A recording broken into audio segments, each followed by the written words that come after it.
At the weekend, 19-year-old Kimi Antonelli delivered a cool, must-be-assured drive at Spa to take the checkered flag and extend his championship lead. Hours later, the world watched Spain win the World Cup in extra time, executing under maximum stress with a psychological baseline so stable it almost looked bulletproof. On the same weekend, we watched one of the most naturally gifted individuals to ever touch a golf club stand in the rough, completely unraveled by internal friction, declaring to all those watching that he was bad at his own sport. Today, we are putting back the curtain on elite performance, deconstructing why skilled execution demands a stable sense of self and what happens when an extraordinary athlete struggles under the weight of his own pressure, and how an evidence-based clinical protocol can rewire execution. Beyond the flash and scoreboard light, it's the engine that's burning inside. We're breaking down the walls in your head, leaving all your doubts for dead. It's time to come alive, Sport Rewired. Come on, Sport Rewired. Welcome to episode 3 of Sport Rewired. I'm your host, hypnotherapist Grant Wyeth. This podcast is where two worlds collide, analysing elite sports not just for the sensational headlines, but to observe exactly how the human nervous system reacts to sporting pressure. More importantly, we take those observations and strip them down into practical, evidence-based frameworks that you can apply directly to your own life, your business, or your personal performance. Before we jump into today's episodes, I want to drop in a very brief announcement regarding my independent practice, Granting Progress. I'm currently entering the final stage of my formal clinical training, which means I am actively seeking my last 2 clients to complete my portfolio.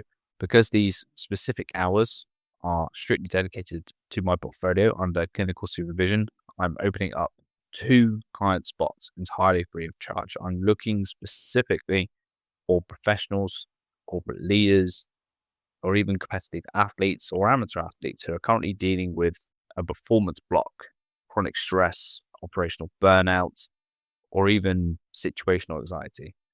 If you want to work one-on-one with me to rewire your mind using a highly structured evidence-based framework without paying a single penny, get in touch. Simply drop me a direct confidential email, hello@grantingprogress.com, or head to my website for more information, www.grantingprogress.com. Space is obviously limited to just those final 2 slots, so if you want to get the internal wiring sorted, reach out today.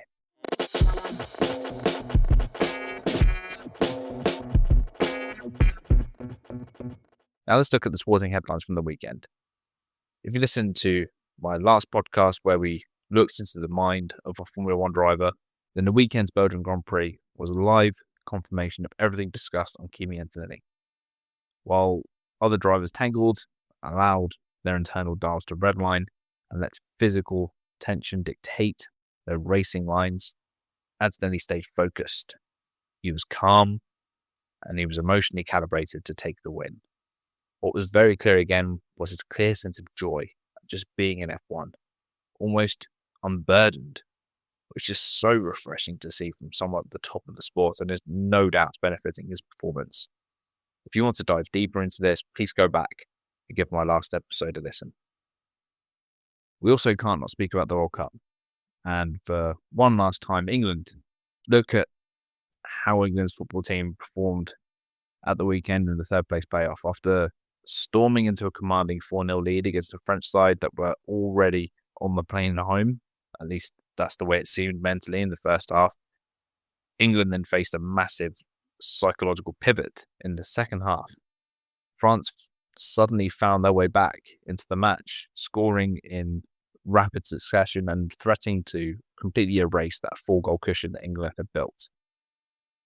In the semi-final prior, we watched England drop deep. They surrendered possession.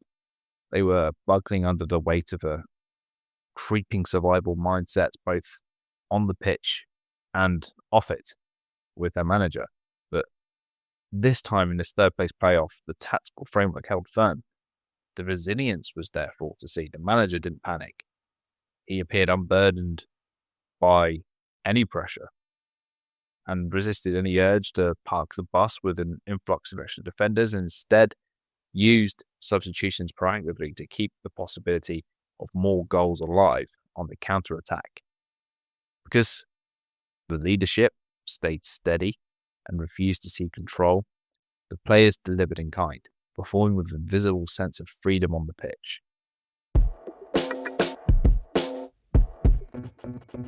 When pundits talk about Spain's recent World Cup triumph, they tend to tread over the same ground, pun very much intended. They obsess over tactical formations, the stats, the passing percentages, the possession. But to understand their historic 38-game unbeaten run, we have to bypass the basic match stats completely and look at the underlying identity and the sense of self. In evidence-based clinical practice, we don't view the self as a passive static concept or some abstract philosophical idea. In a 2024 research paper by my tutor Adam Eason and Professor Ben Paris, the self is defined as an active, self-directed engine of agency. It utilizes complex, proactive control mechanisms to filter incoming information and dictate exactly how an organism responds to external stresses. Spain's incredible consistency across generations, conquering the world 16 years after their 2010 golden era, is a direct result of flawlessly anchored collective self-concept. When a young player steps into that Spanish senior squad, they aren't just learning a physical playbook. They are being socialized into a profound shared map of the Spanish footballing world. Their identity is entirely defined. It's stable. And most importantly, it's resilient. To coin something that was established by the pioneer of hypnosis, James Braid, back in the 19th century, Spain maintained total focused attention upon an expectant dominant idea. The dominant idea is an unshakable expectation of spatial control on the pitch, pacing, and calm execution. Just look at the immense psychological shield that provided under pressure. When the World Cup final pushed deep into the exhausting, suffocating pressure of the 106th minute against Argentina, Spain were unfazed. Organizations, teams, or individuals with a poorly defined sense of self could instantly default to a defensive survival mindset under that level of stress. Panic could take over. Executive control could fracture, and they begin to pathologize the pressure. They could stop executing the plan and start playing to avoid disaster. There, I again mention England in the semi-final against Argentina. Spain's proactive control mechanisms remained completely stable because their underlying identity is entirely independent. Because their underlying identity is entirely independent of external variables like a hostile crowd, a ticking clock, or, in this instance, an aggressive opponent, they didn't panic. They didn't try to force their play or reinvent their tactics. They simply allowed their highly trained, well-established ethos, their footballing DNA, their automaticity to handle the execution until the winning goal arrived. For any corporate leader out there, manager or business owner, this is the ultimate blueprint. When you cultivate a rock-solid, clearly articulated sense of identity within your team, you provide them with an internal psychological anchor.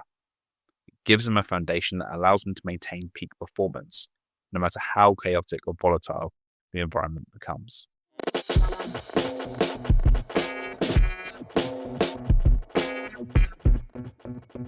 Now, let's contrast that highly unified collective sense of self with a sport that is entirely isolated and one that's individual, the game of golf.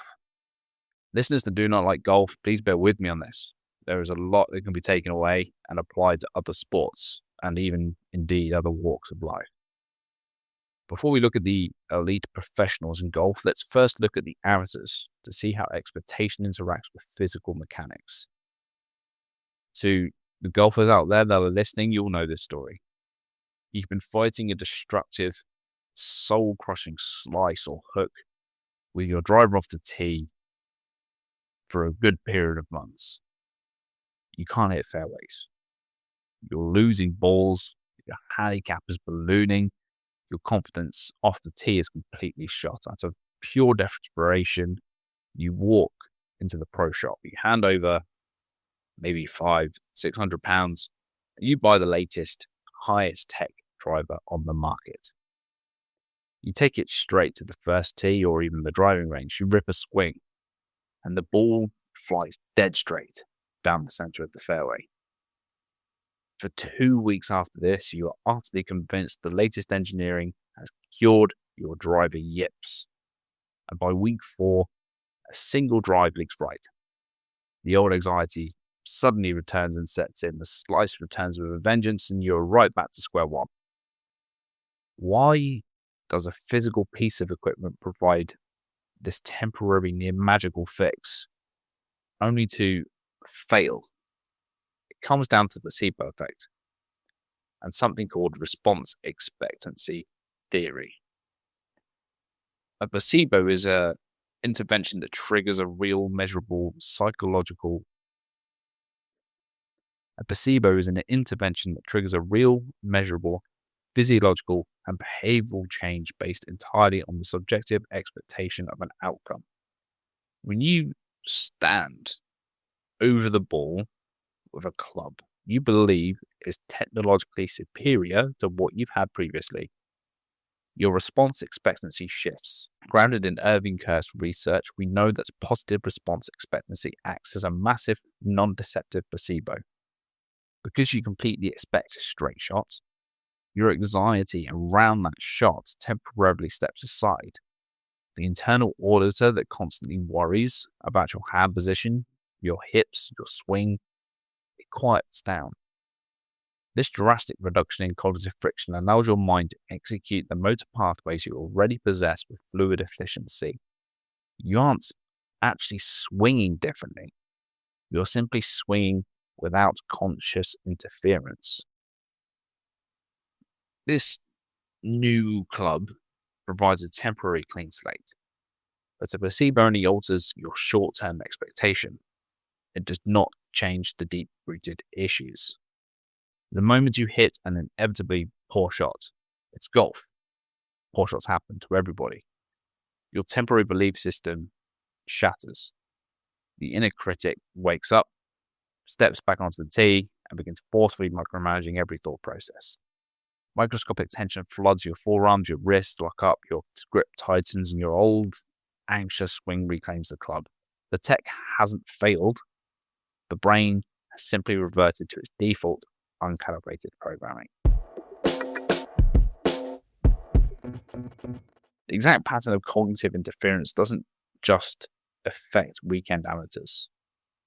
It has systematically impacted one of the most naturally gifted talents the sport has ever seen, Rory McIlroy. During the Scottish Open, we saw the acute frustration overflow when he shouted into the course microphones, "Oh my God, I am so bad at golf." Of course, he's not bad at golf. But days later at the Open, that acute frustration shifted into something far heavier, which came across as a distinct, almost pervasive low mood. Look at the telemetry of the game at the Open. A reminder to everyone that was watching the golf, or indeed if you weren't, off the tee during the Open Championship, his driver was almost absolute perfection. He was imperious. He was up there on his stats for the whole field, bombing balls straight down the fairway, and even reached the green on a couple of occasions from the tee on par fours. His long game was absolutely intact. Yet from the fairways into the greens, his irons were uncharacteristically erratic and his putting was poor. He was missing short 4-foot putts repeatedly, placing him among statistically the worst players in the entire field for approach play and putting across the Open Championship weekend. Low mood, while not necessarily clinical depression, drastically reduces an athlete's drive and cognitive processing speed.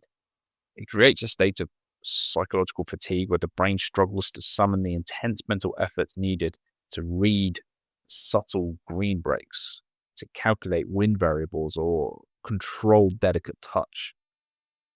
When you're operating in a low mood, your internal motivation drops, your sensory sharpness dulls, and your mental resilience evaporates. This is not just applicable to golf. Low mood was hammered home in Rory's post-open media comments, where he appeared to be feeling unenthusiastic about golf and lacking care towards his own PGA Tour status. When your mind is weighed down by you coming up short, feeling indifferent can almost become a defense mechanism. His internal monologue could be saying, if I don't care so much and failing to execute won't hurt me as much anymore.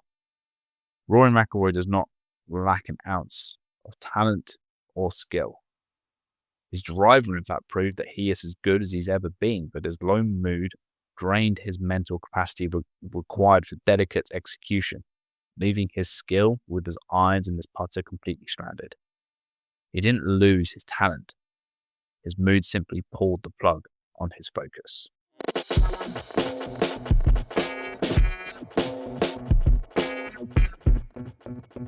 So, if an elite performer, a professional athlete, or even indeed an amateur sportsman walk into my clinical practice experiencing this type of severe performance block, be it chronic yips, mental fatigue, our objective as an evidence-based practitioner is to run a highly structured multimodal intervention designed to strip away the cognitive friction, dissolve the conscious interference, and restore sense of self as an active, self-directed generator of mastery.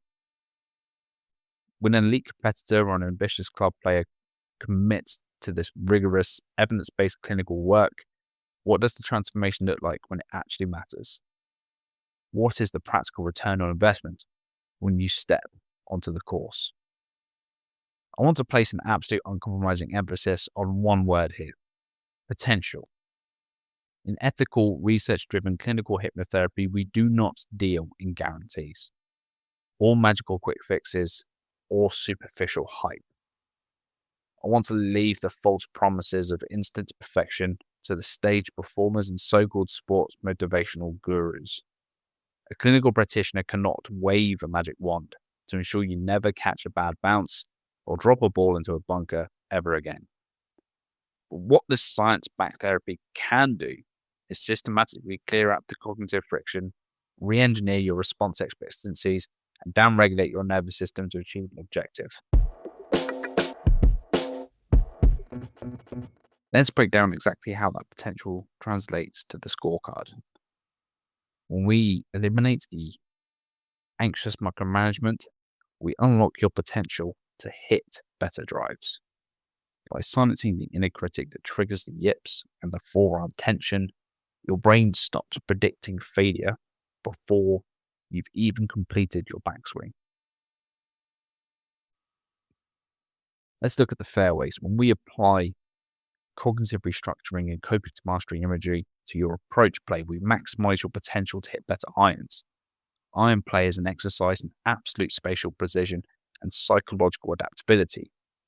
Under intense pressure, the brain perceives a tight pin placement, a deep hazard, or an unexpected crosswind as a direct existential threat, causing you to decelerate or alter your swing mechanics. Through my protocol, we train your predictive engine to see those exact variables not as a crisis, but as an objective tactical puzzle. Let's look at the greens, the ultimate theatre of golfing psychological warfare. You fundamentally elevate your potential to hit better putts. Putting demands complete micromuscular relaxation and a total absence of conscious interference. The second you try to force a putt with sheer willpower, opposing muscle groups lock up, your wrists twist, and the mallet face deviates. My protocol alters your entire baseline over the ball.